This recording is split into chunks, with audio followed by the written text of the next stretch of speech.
যখন আমি প্রবাসে আসছিলাম না, এই যে দাড়িগুলা দেখতেছেন না? এই দাড়িগুলা ছিল না, এই মুছগুলা ছিল না। চেহারাটা একবার ছোট ছিল।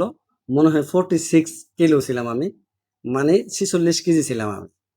যখন আমার পাসপোর্টটা বানাইছিল না, তখন আমার বয়স তো একবার অল্প। দাড়ি নাই, মুছ নাই, কোনো কিছু নাই। তখন যখন আমার এই এলাকার এক কাকাকে ধরে পাসপোর্টটা বানাইছিল প্রায় ৬ বছর বেশি দিয়ে। ৬ বছর ৫ বছরের বেশি দিয়ে মানে এক্সট্রা বছর দিয়ে সেটা আমার পাসপোর্টটা বানানো হয়েছিল। মনে করেন বাংলাদেশে আসার সময় বাংলাদেশে এয়ারপোর্টে ধরছে, যে দেশে আসছি ওই দেশের এয়ারপোর্টে ধরছে। শুধু আমি একটা কথা বলতাম 25।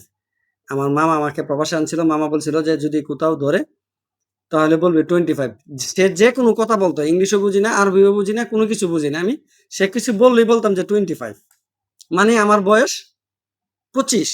আর যখন আসছিলাম ওই বছর, ওই সময় আমার 16 থেকে 17 বছর বয়স হবে। তো ওই ব্যক্তিটাকে যদি এই দুনিয়া সম্পর্কে আপনারা বুঝান না, প্রবাস সম্পর্কে বুঝান অথবা দেশ সম্পর্কে বুঝান, আমাকে যদি বুঝাইতে আসেন, আমি বলবো যে আপনার মানে কোনো কিছু ঘাটতি আছে, আপনি এখনো বুঝতে পারেন নাই। আমি সবকিছু বুঝতে পারছি।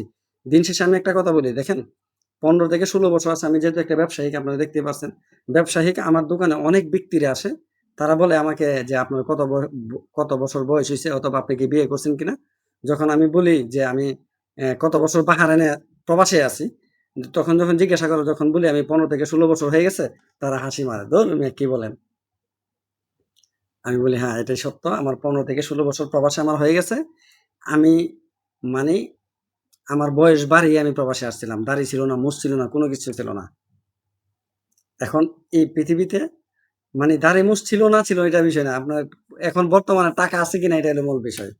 প্রতিটা প্রবাসী যখন প্রবাসে আসে না, তার একটা চিন্তা ভাবনা থাকে কিভাবে তার দেশে যে এতগুলা মানুষ রেখে আসছে তাদেরকে কিভাবে ভালো রাখবে। ওই এক ভাই প্রবাসী ভাই দেখলাম যে ইন্টারভিউ দিল এয়ারপোর্টের মধ্যে, বলতাছে একজন প্রবাসীকে বুলি দিয়ে 10 জনকে ভালো রাখে। দেশের মানুষ একজন প্রবাসীকে বুলি দিয়ে 10 জন 15 জন ফ্যামিলির লোককে ভালো রাখে। আর এই প্রবাসী যখন একটা সময় চিন্তা করে যে না, আমি যখন বুলি হয়েই গেছি, যাক আমার জীবনটা বাদ এগিয়ে গেল, আমি তাদেরকে সুখী করে দিই। স্ত্রী বলেন, সন্তান বলেন, মা বলেন, বাবা বলেন, ভাই বলেন, বন্ধু বান্ধব, আত্মীয় স্বজন, তাদেরকে ভালো রাখি। ওই বৃদ্ধ বয়সে এই লোকটা প্রবাসের থেকে গিয়ে এয়ারপোর্টে এই বক্তব্যটা দিছিল।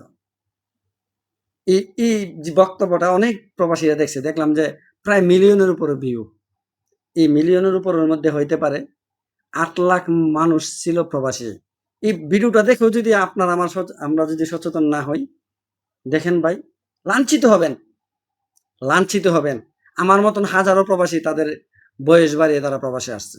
আমার মতন হাজারো প্রবাসী তাদের দাড়ি এবং মুছ ছিল না। আমার মতন হাজারো প্রবাসী ছিল যাদের বয়স তো কম ছিল, তাদের শরীরে গুস্ত আছে না, গুস্তও ছিল না, মাত্র 40 থেকে 45 কিলো সে আসার সময় ছিল।